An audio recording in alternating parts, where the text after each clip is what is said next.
Squishmallow squad, get us underway. Oh, strong header from Maui, straight to Boyle on the wing. Here comes Gordon. It's a goal! The Squishmallow squad are now in Happy Meal. Some fun, some food, it's all inside this Happy Meal.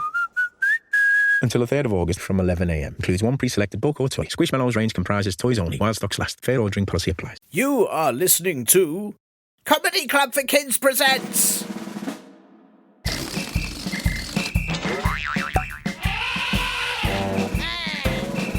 Radio Nonsense, Radio Nonsense, Radio Nonsense, Radio Nonsense, Radio Nonsense. Hello, hello, 1, 2, 3, check. Wow! Thank you. Thanks so much to Ava for that excellent intro. But Ava, how did you know how I do all the Radio Nonsense sound checks? And how did you know that I'd need to do even more sound checks today because the sound desk isn't working at all? I mean, listen to this. Hello and welcome to Radio Nonsense, the official Comedy Club for Kids podcast that's suitable for all ages from...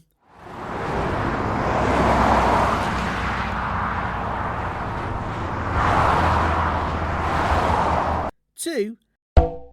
and everything in between. I'm Tiernan, and none of those sounds were the sounds I wanted just then. It wasn't meant to be...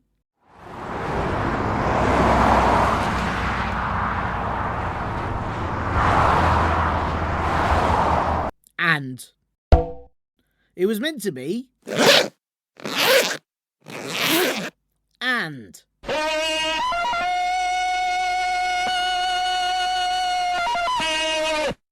no, not those ones either. Oh, Linda, have you been tampering with the sound desk, Linda? Oh, well, it's a bit tricky to explain, listeners, but for audio things, you use a lot of strange objects to make sounds of other stuff. Like, for example... Now, you might think, oh, Tiernan must have a goat right there, making that sound of a goat. But no, it is a very, very clever system of strings and bits of metal and marbles and shoes and a bowl of blancmange that working together make this sound. Or, for example, if I played this noise...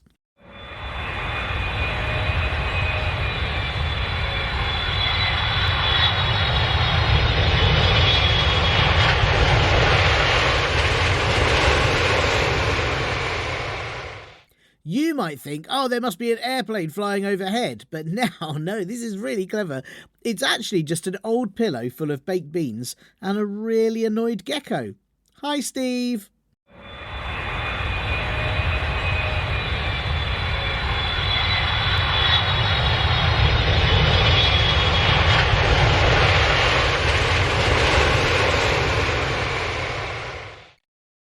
Just amazing, isn't it?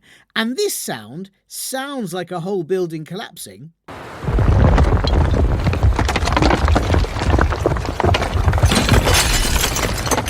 But it's actually...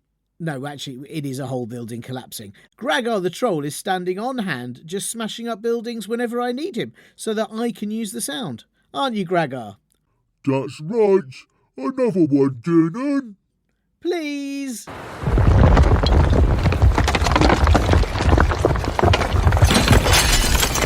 Sorry to ever live there. Thanks, Gregor.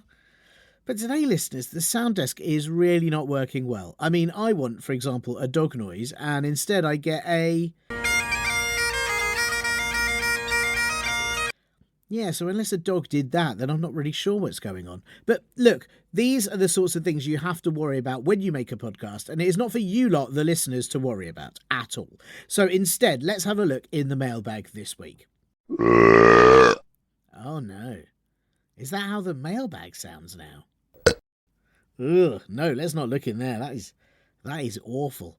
Listeners, if you want to send something in for me to read out, or you have a question that you need to have answered, please do get your nearest chowder-headed galumps, sorry, I mean grown-ups, to help you email me at podcast@comedyclub4kids.co.uk.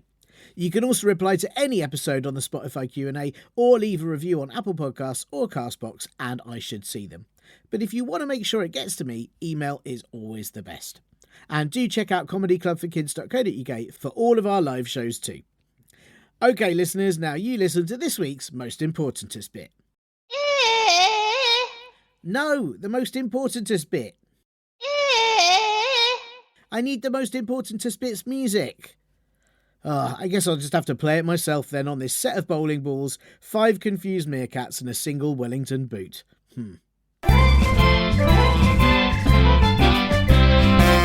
I am so delighted, listeners, that today's guest is none other than Jo Cotterill, who all of you listeners will know from her amazing work as a top stylist and hairdresser for werewolves everywhere.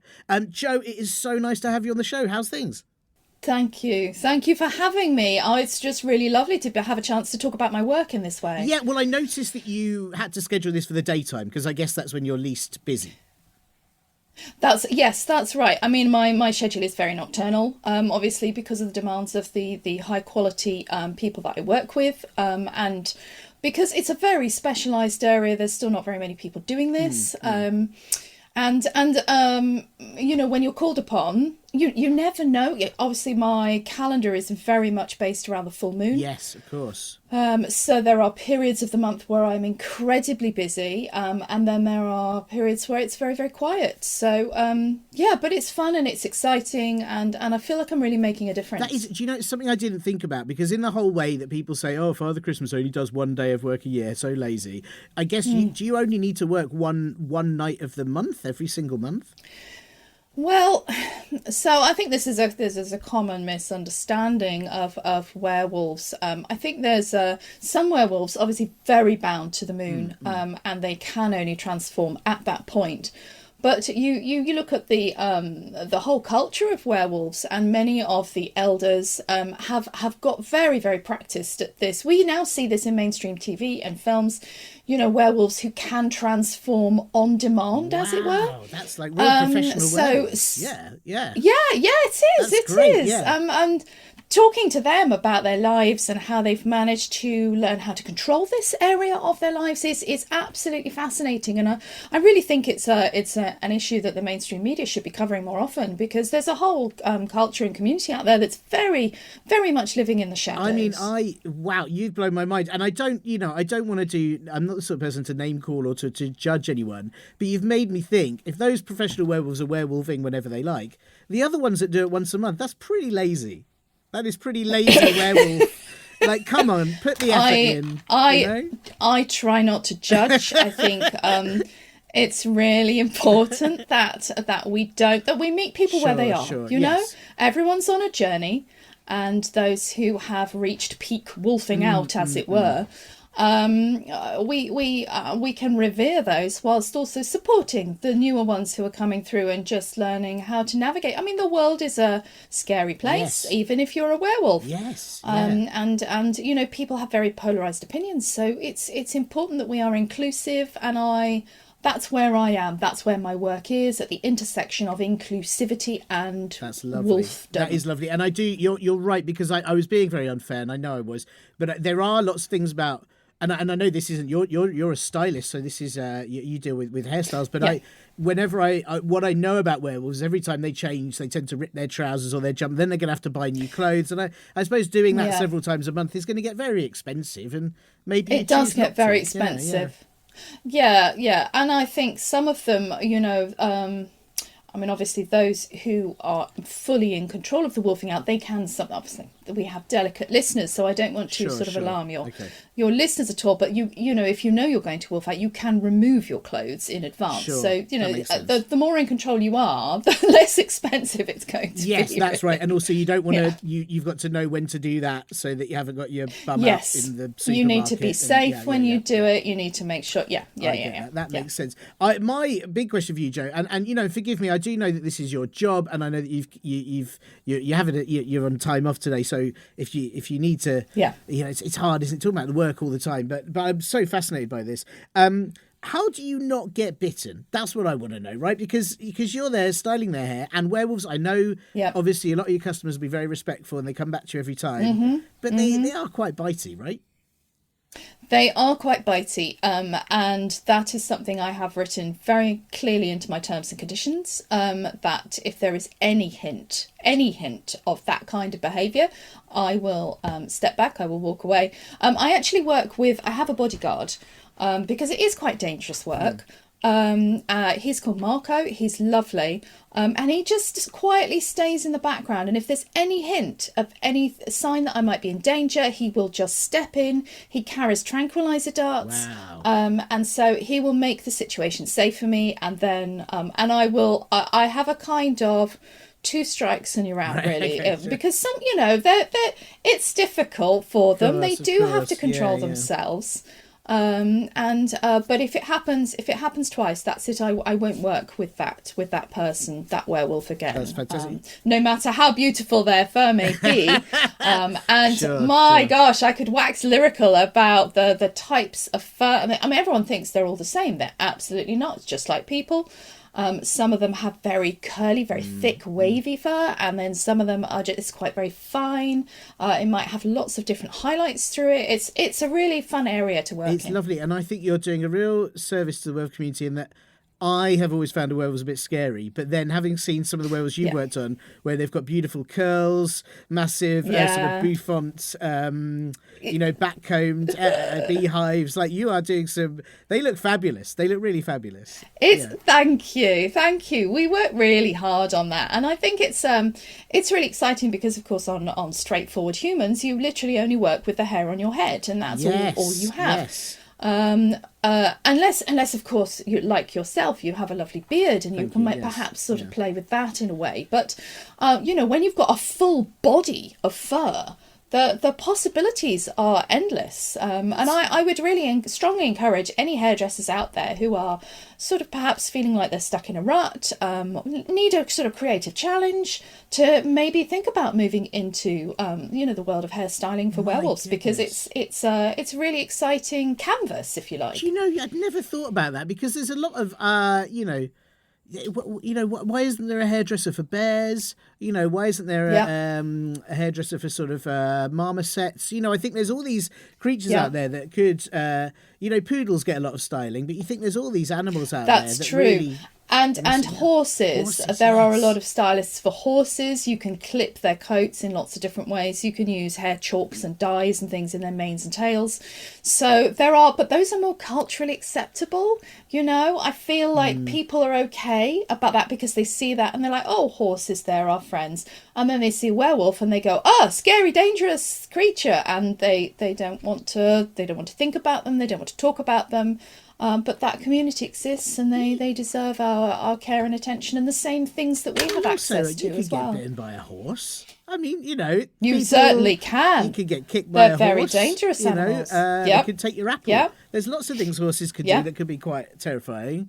And they're walking around with massive weapons on their feet. Their hooves are incredibly dangerous. Why aren't we more scared of horses? What's wrong with people? Exactly. There's a reason it's called a nightmare. That's what I'm just saying, right? It's because Top tip for your listeners, actually, beware if you of horses. see a horse that has a red ribbon in its tail, you must not go anywhere near its back end, because that horse kicks. Oh wow! Okay, That's a true fact. So it's a red ribbon. It's like a warning sign. Red ribbon. So who? Yeah. Wow! Because my question would be, who put that there, and how did they survive? Because someone had to put the red ribbon there to warn people. Yes. But that person is possibly the bravest person out there, aside from yourself. Well, that person is usually their rider, so they very much are the bravest people out there. Horse riders are This is incredibly brave race of people. Yeah. I'm torn, because there's a bit of me that I feel like we should really leave nature alone to do its thing, and there's a bit of me that would like to see more people tying ribbons to parts of animals that are going to be terrifying. Yeah. I mean, if you see a crocodile, you could tie a red ribbon around its mouth, and that would be very clear to people. Exactly. Do not go near the front end of the crocodile. I think it's very helpful. I'm in favour of more ribbons in general, but then, I'm a designer. I work with that kind of thing. I love ribbons. Oh, my goodness. If I go into a ribbon shop, I will happily buy all the ribbons, and then I can present them to my clients. If I have a female werewolf come in and she's, she cares about her appearance, and she's thinking about what kind of style, what kind of sort of look she's going for, and I can bring out all my ribbons. And That's nice. Yeah. That's really nice. nice. It is, yeah, it's tricky, isn't it? I suppose there is on the other hand, just playing devil's advocate, if like I think of things with ribbons as like, oh, aren't they lovely? If like, for example, a crocodile's got a ribbon around its mouth, I might find myself thinking, what a lovely crocodile, when in fact I should be thinking, get away. Go and stroke it. Look at this werewolf covered in ribbons. I better go give him a little pat on the head. Actually, probably shouldn't. Yeah, we need to work out That's a good point. Our ribbon, yes. How we view ribbons. Yeah. And this is why it's very important that one has a community of diverse voices. You get to hear from lots of different people, lots of different opinions that you can reach. Because yes, as you say, if you see something wearing a ribbon, you might think, oh, how lovely and how safe it is. And that might be the wrong interpretation entirely. I'm really impressed. I do, Joe, I'm so grateful you're here, and because I have got a really big question that I do need your help with. I do have to quickly ask him, is it Marco, your helper? Is he also a mythical creature, or is he just a person with a trank gun? Well, I don't really like to say too much about Marco, Sure. because he doesn't, in fact, if he doesn't really like me mentioning him at all. Sure. He's quite a shy person, really. He does have what we might call complicated DNA. Right. He's not quite human, but I feel I would be betraying his confidence to say too much. That's fair. It was my own curiosity of who would be there to protect you from werewolves. That person / complicated DNA being has got to be. Yeah, it's quite brave. I'm very impressed. He has special skills. Wow. Well, if I see him lurking at the back, I'll try not to make direct eye contact. That's what I'll. Yeah, best not. You never know. Just don't show him your teeth. It's right. fine, Okay. As long as you're not showing any teeth. No. So I got to do the rest of the. Yeah. This is going to be really awkward because there's quite a lot of talking to do, Joe. Okay, this is tricky. That's all right. He's not here now, okay, so you don't need to. It mainly would have been unbearable for the listeners, but I would have done it out of my own safety. Of course. Sure. Well, thank you. Yeah, again, thank you, Joe. I feel already we've learned so much on this podcast. And I do have a question that listeners sent in that I think you are the person that can answer it. But before we get there, I'm not sure if you're aware, I've got 2 admin questions that legally the Radio Nonsense legal department say that I have to ask every single guest before we can move on. Are you okay with admin? How do you feel about admin? Oh, it's a necessary evil, isn't it? I'd rather spend time with werewolves than do admin. Yes. But I do understand these things have to be done. It's the way the world is run. So yeah. But it's interesting that you're right in that we sort of think about vampires are evil, werewolves are evil, but actually admin, right? Where's all the horror films about stacks of paper? Exactly. One of my very first jobs was working in an office, and I was in charge of the filing cabinets, and it was a very important job, and it was incredibly boring, and I used to dream, I had nightmares about filing cabinets coming alive and eating me in the night. And terrifying. To this day I'm still shudder when I go past a filing cabinet. Can I ask, in the dreams, did the correct drawer and letters open up to eat you? No, that was part of the nightmare. Very much a kind of, no, I need to file this in letter C, but only X will open. It's very. That's really scary. Yeah, terrifying. Wow. Yeah, no, that would really horrify me. At least get it in the correct order. I hope this isn't scary admin. I feel like as admin goes, I would hope that this is admin light. Okay. And take your time. Question 1 is simply that I'm sure you're aware, Joe, but the listeners to this podcast are all ages, every age you can imagine, bronze ages, middle ages, 6 years old, 456, everything in between. I just need to check if there are any rude words you won't be saying so that we can keep this show family friendly. Yes, there is one word, and I use it too much, really, because I love it. I can't get through the day without it, but I know that some people find it very culturally offensive. So the word that I will not be saying, and this is obviously the only time I'm actually going to say it in this podcast, the word is tea, as in drinking tea. Right. And I know that some people really have a problem with that, and I am trying so hard to get on top of my usage of the word tea. Yeah. It's because I can't get through my day without multiple cups of the thing that I cannot mention. Listen, I understand. Yeah, I'm glad you wouldn't say tea on the show. It's something I wouldn't dare do because the more we say tea, the more complaints we'll definitely get on this show. And I just want to be very clear. Obviously, the letter T, absolutely fine. Yes. That's fine. Yeah, that's fine. Yes, it's in the context of the liquid. Yes. Yes. Yeah. How do you feel about tea associated tea towels, teapots? Yeah, teapot. Yeah, see, I think they're all in the problematic category. Think so, yeah, actually. Yeah. I would use perhaps drying cloth and beverage. Oh, pot. nice. That's good. That's good. What about now? I'm going to be tricky here. I'm going to say T-shirt, and you'll think, well, that's the letter T, but no, it's a shirt someone spilt tea on. How do you feel about that? Oh, a T-shirt with tea. T-shirt with tea, yeah. Makes me feel a bit ill at saying it, I'll be honest. I think to be on the safe side, I would put that in the category of not acceptable use of the word tea. Wow. Okay, what about the tea tree oil? Tea tree oil. Yes, do you know that's an interesting one because I don't really know much about the tea tree plant. No. I don't actually know whether tea tree comes from the tea plant or whether tea tree is a different kind of. Yeah, see, that's an area of ecology that I know nothing about. Do I mean ecology, plants and things? It's not my area. No, I think maybe tea tree oil might be all right. It's difficult, isn't it? Because I would say, like you know, very difficult. I know that tea, which we won't be saying, comes from tea leaves, but then the tea tree is like a whole different kind of like. Why is it tricking us like this? And what's it trying to say by being a tea tree? Therefore, I would suggest we keep away because that feels like dangerous territory. Okay, I will definitely not mention tea tree. And obviously there are environments in which I might use tea quite freely. You know, among people who know me really well, we might be drinking tea together. And in my family, I will use tea. But out and about, the word tea, I will try not to. That's fine. That's fine. I also, I would say that having gone through our incredibly detailed guide of words that are absolutely fine, chai is all right. I think if you need to get by with chai.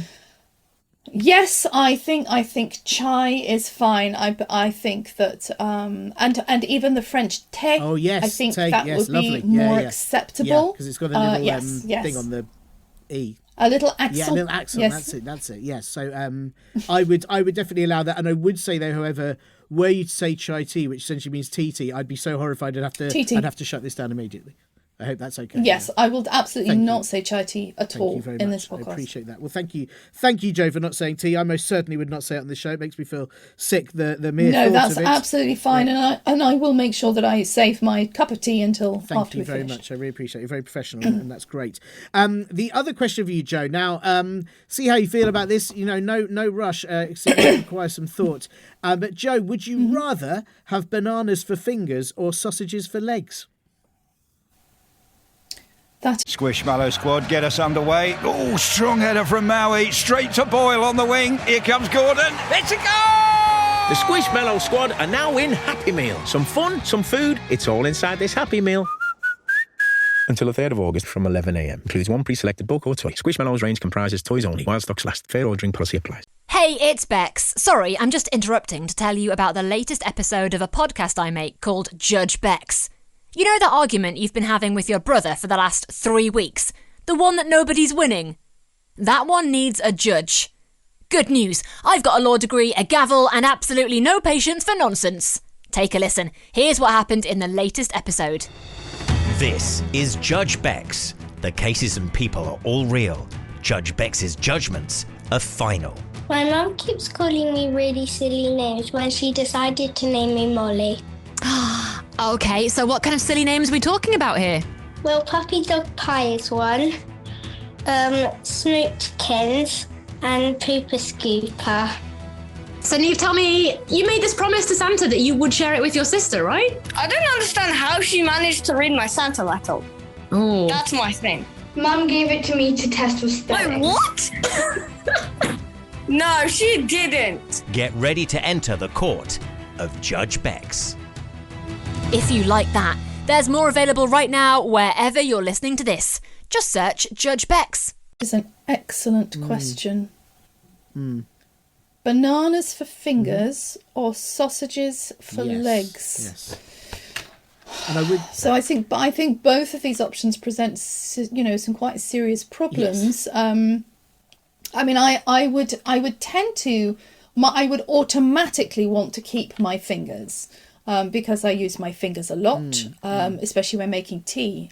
For example, I'm sorry. See, that's just slipped out. Yeah, it's all right. I can edit it out. So I think I would go for sausages for legs, except that I happen to have a dog. And dogs, as we know, like sausages very much. So I think if I were to have sausages for legs, my dog would find that very difficult, and I would be nibbled repeatedly. Would it make walks more exciting? Because I suppose you'd have to run quite fast. I would have to run quite far. I don't know how flexible sausage. I mean, in order to sort of the actual sort of movement part of running might be difficult if they were sausages. Is this? Can I ask? Is this the lower part of the leg is sausage, or the whole leg, sort of from the hip down? It's a very good question, Jo. What I will say is, as these questions have been given to me by the legal department, they just, there's no further details. So I don't know what type of sausage. I don't know if they're frankfurters, Cumberlands, hot dogs, veggie. They could be veggie sausages. They could be a variety of, and I don't know which part of the leg.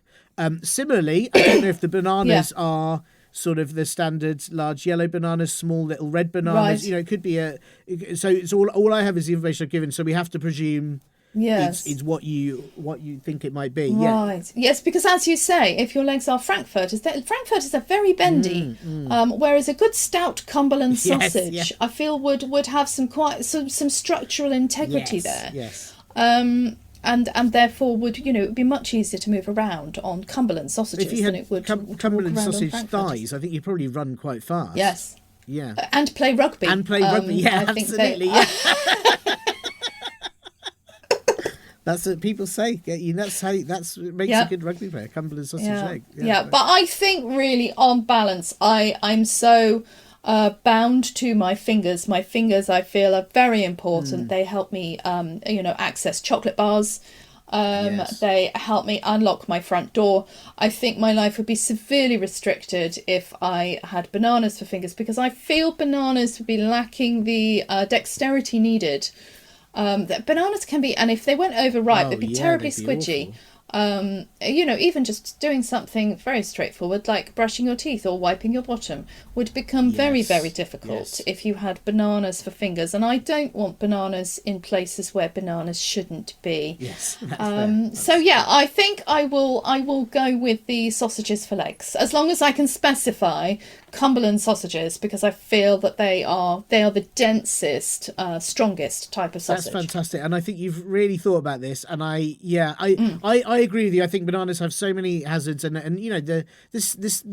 should the peel start to fall off, then suddenly you've got slippery banana peels everywhere. There's a lot of hazards. Do they get replaced regularly? I mean, are these bananas just going to deteriorate? Bananas have a very short shelf life. Well, and what if you're at the zoo and the monkeys try to eat your hands? There's another issue. The only thing I would ask is, I suppose, with sausage legs, you're seeing your werewolf clients regularly.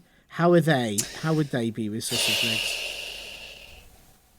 I think that could be a serious problem. That would definitely hamper my career. But equally, if I have to use my hairdressing scissors with banana fingers, also I don't want to end up smearing bananas into my client's fur. I'd probably be sued for that would be awful. abuse or something. Yes, no, look, fair. I think you were right. I think you were right to make a choice. Just you got to cover. You got to just double check all the areas. But thank you, Jo. Thank you for taking that question as seriously as it should have been taken. That's quite right. Yes. We've got past the admin. We're legally okay to continue with this podcast. Excellent. So, Jo, we've had this question sent in, and I think you are the kind of expert we need for it. It's been sent in by Elephant15.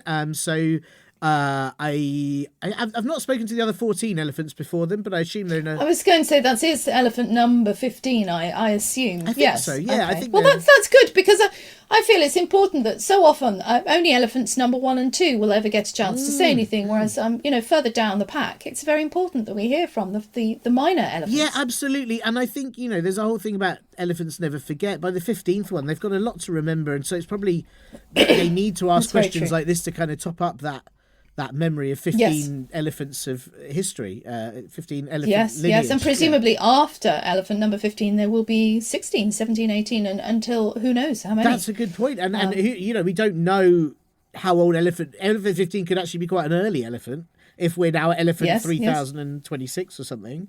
Indeed, or they could be quite a new... I don't really know how long elephants have been around for. At least a few weeks, I think. And if an elephant dies, for example, does their number then get given to somebody else? Gosh. So, Oh, it's like sort of like secret agents with like 007. If it goes to a different agent. Yes. This could be the... Or football players, yes. if number 7 retires, you've got to give number 7 to somebody else. So yes, so this could be the 4,000th elephant 15. We don't, That's right, yes. Could be like a legendary, could be a really important place in the elephant team. Fascinating. Well, this is a big important question from them. I'm glad that they've sent it in. Thank you, Elephant 15. Mm-hmm. They have asked, Jo, are socks undercover spies and are they stealing our jam?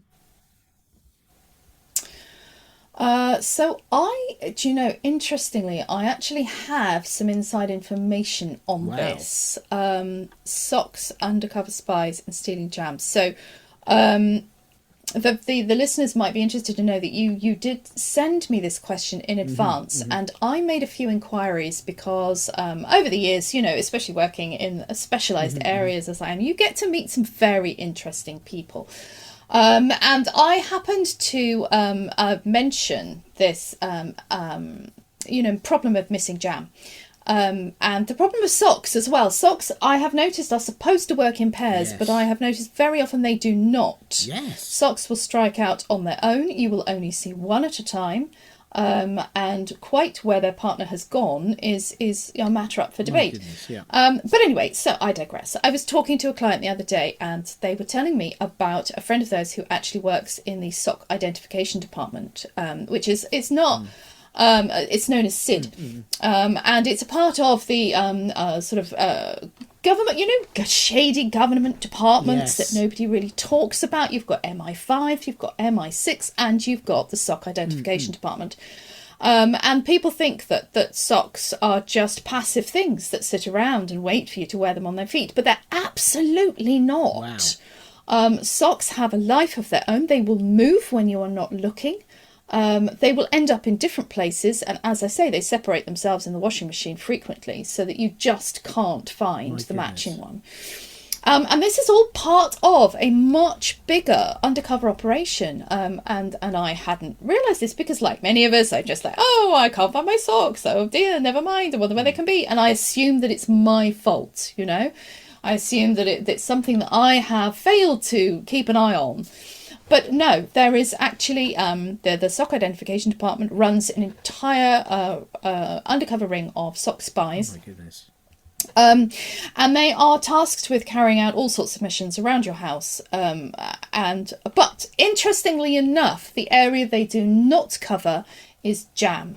And so whilst socks are responsible for all sorts of unusual things happening around your house, jam, it appears, is not one of them. So I queried this because I have jam in my fridge, and every time I buy a pot of jam and I put it in my fridge, because you're supposed to do that once you've opened the pot. Jam is supposed to live in the fridge, and so I will have a bit and I'll put it in the fridge, and about 3 weeks later I'll remember that I've got some jam, and I'll go to the fridge and I'll get the jam, and there's only a tiny lump left at the bottom.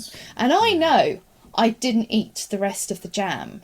But I don't know what's happening. But I can tell you categorically, this is completely off the record, of course, because my contact absolutely would not be happy with me sharing this very private secret information. But it is not the fault of the sock spies. The sock spies are engaged in multiple other activities, but jam is not under their remit. Jo, firstly, that is fascinating. Thank you. And I can't believe this is the... Wow, this is the kind of uncovering of information that I hope to get on a show like this. It's going to blow our listeners' minds. But so what you're saying, we have two big major problems in the world right now. We have socks who are up to their own devious activities, and yet we continue to buy them. We continue to wear them. We do. We put them in our homes. We put them on our bodies. What are we doing? It's very dangerous. And then at the other hand, we've got a completely separate jam thief who is, I should say, for the people in America, we mean jelly. We mean jelly, yes. Yeah, we mean jelly thieves, but they're not stealing jelly for the UK. Anyway, look, they're jelly and jam thieves. Okay, they're not stealing traffic jams in America. They're stealing jelly. Anyway, you work it out. But with these, they are somewhere. And what I'm finding quite upsetting, Joe, is that you have absolutely answered Elephant 15's question, which is fascinating. But we're no closer to finding out who is stealing the jam. No. And it's, obviously I'll keep my ear to the sticky ground and see if I can find any more information over the coming months. But no, the jam, whoever is responsible for the jam is doing an incredible job of keeping it in, very, very secret, because I am not even hearing a whisper about who's responsible for that. And yet everybody's talking about it, wherever you go, whenever I meet people, when I meet my werewolf friends, they're like, oh, I had some apricot jam the other day and then now it's missing, or somebody's eaten all my plum jam. And I can recognise this is a severe problem across multiple communities, but it's definitely not the socks. But this is the thing that really, because, and I don't know if this happens to you, Joe, it could just be a me problem, but whenever I have jam, even if I have the smallest amount of jam, somehow I put the jam on the spoon, I'll put the spoon on whatever I'm eating or in my mouth, and I'll close up the jam and I'll put it in the fridge, and then I'll check, and somehow my hand has jam on it. I've normally got jam on my T-shirt, there's normally jam. It's like it's just sort of exploded without me noticing. And so if someone is sneaking in and taking jam, how are they not covered in jam at all times, leaving a trail of jam? You would think, wouldn't you, that it would be a very easy trail to follow. Much like somebody, like a cat walking through paint and then spreading it through the rest of your house. You would know, I know that this was the cat's fault. But whoever it is must have some kind of, I don't know whether they've perhaps designed some kind of jam repelling outfit, which would imply somebody with incredibly good scientific knowledge and fashion, obviously, because perhaps there is someone out there who can put on an entire suit that covers their hair, their body, their fingers, all part of them, and they are able to steal the jam without becoming smeared in jam. I don't know. Maybe this is the wrong thing to suggest, but I suppose if socks are not interested in jam, were you to cover yourself in socks, would that then make yourself jam-proof? Goodness, that is a question I had not considered. I mean, I'm just throwing it out there. It's not necessarily the right answer, but at some point, if we are to connect the dots in any way, it's worth a try. I mean, perhaps through my contacts, I should suggest to somebody at SID that this is an aspect of that the socks should be looking into. If we have this shadowy secret network in every house, perhaps this is a mission that the sock spies should be investigating, because if anybody can find out who's stealing the jam, it would be the socks, I think. Yeah, I agree. Well, listen, I thank you, Joe. Thank you for this incredible insight. What I would say to Elephant 15 is lock up your socks, lock up your jam, and then that's the only way you can in separate covers, but completely separate places. Or perhaps keep the socks with the jam, so the socks can keep an eye on the jam. That's really smart. Yes, so maybe put your socks in your jam, fill your socks with jam, and then that will keep one of them safe, unless it's the sock that runs off, and then you'll never find any of it. Look, it's a complicated. It's tricky. It's really tricky. I'm glad Elephant 15's brought it to our attention. It's a bigger issue than we can manage really today. Hard, but I appreciate you tackling it, Joe, as best as you can, and for coming on the show. And listen, it's been a delight. I've got to ask you, what have you got coming up in the next 100, 200 years? Are you gonna you think about hairstyles for vampires or for mer people? Have you got anything else on your schedule? Vampires do not mix with werewolves generally, I feel that branching out in that direction would be a career suicide, almost literally. But I am scaling up my werewolf styling business. We're taking on more stylists, we're training them up, we're hiring more. Marco is recruiting some more bodyguards so that we can cover more werewolves and give the whole community the style and the fashion that they deserve. That's fantastic. I'm really pleased to hear it. Well, best of luck with that. And listen, obviously you don't have banana fingers, and so as well as styling werewolves hair, you have written absolutely loads of amazing books for lots of people in the age range, my sort of side business that listen in. Yes, absolutely. And there are a lot of your books that I could recommend that listeners need to go out and check out, because I think they will love, like Library of Lemons, Storm of Strawberries. There's one called Jam. Is that right? It's called Jelly. Oh, it's called Jelly. Oh, that's why. And so now I've got confused with the so people in the US. Is it called Jello in the US? It would be Jello. Jello in the US. Jello, yes. So it is the wobbly pudding that you would have, That's or dessert.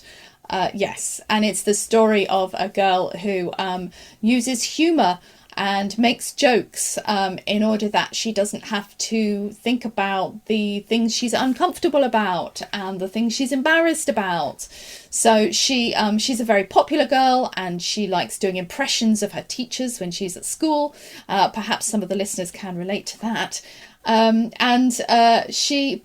are some things that she feels very uncomfortable about, and the book is exploring her journey into being able to express herself a bit better and finding people who really understand her. That sounds absolutely brilliant. Well, I highly recommend that listeners get to that ASAP before it gets covered in jam.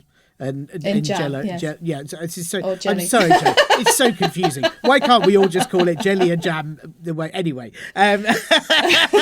thank you so much for joining us today, Jo, and hopefully speak to you soon. Yes, take care. Thanks so much to Jo Cotterill for having time in between cutting all those werewolves' hair to answer Elephant 15's question. Elephant 15, I do hope you liked your answer, but if not, why not leave any complaints you have with your jam, and then whoever's stealing it will take them too, and I'll never have to read them. Do also check out Jo's brilliant books Jelly, A Library of Lemons, A Storm of Strawberries, and the Electric Girl series, and I'll pop a link in the podcast blurb to them all too. If you have a question you need to have answered by one of the many experts on this show, or you want to send in anything else at all, then just get your nearest chowder-headed galump, I'm sorry, I mean grown-ups, to help you email me at podcast@comedyclubforkids.co.uk. And check out comedyclubforkids.co.uk to see when our live shows will be near you. And don't worry, listeners, I have got a sound engineer to come round and take a look at the sound desk. Hello, let me have a looky here then.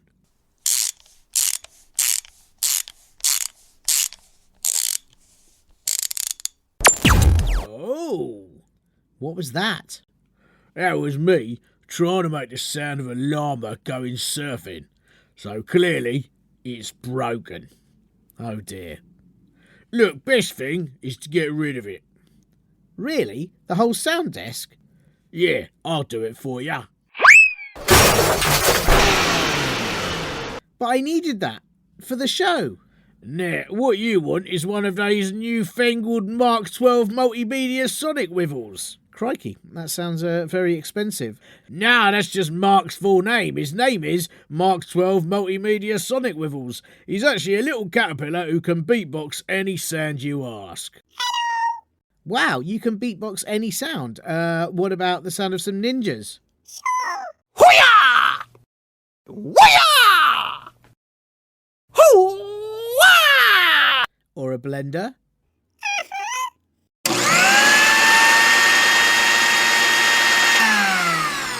Incredible. How much does Mark cost? Oh, he's free. Phew, you're hired, Mark. As long as you let him destroy your building whenever he likes. Uh-oh. No,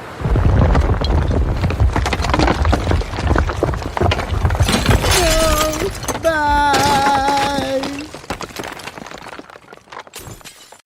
You have been listening to Comedy Club for Kids Presents.